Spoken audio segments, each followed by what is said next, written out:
Hey YouTube, I'm Rosco and this is a quick tutorial on how to remove an old kitchen faucet. In the video we have a 3-hole single handle faucet.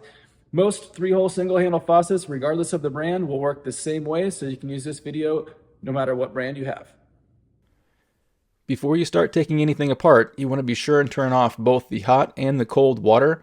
Most sinks have shutoff valves underneath them, but if your sink does not have a shutoff valve below the sink, then you'll need to shut off the water to the entire apartment or home.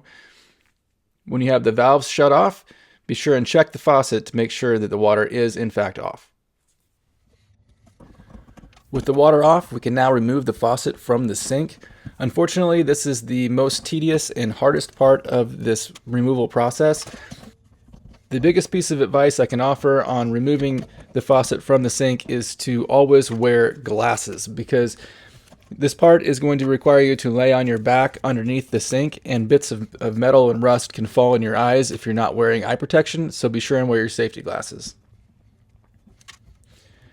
These bolts are often stuck on and rusted on, so they can be very difficult to remove. A socket wrench is a good tool to use. I'm using a crescent wrench in the video. I've used vice grips before when I couldn't get a hold of the nut with anything else. I've had to actually cut these bolts off before, so hopefully yours is not that bad.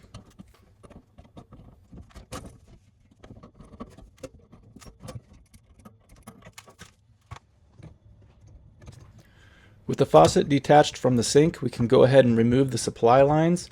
You're going to unhook the supply lines from the water shutoffs. You'll notice that I have a tray laying down here below the shutoffs. This is to catch any debris and water that drips out while I'm removing this. It's a good idea to put a tray or a towel down to catch this water, because there will be some water that comes out of these supply lines.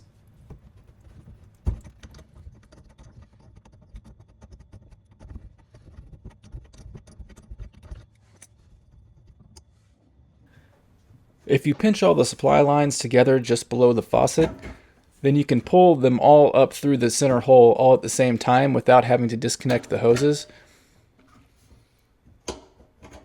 Once you've pulled all the hoses up through the center hole, you can go ahead and remove the sprayer. This one is a screw-on style, so it takes a pair of pliers to remove this one. Some of the newer models are clip-in, so you'll have to figure out how to just unclip it and remove the sprayer hose.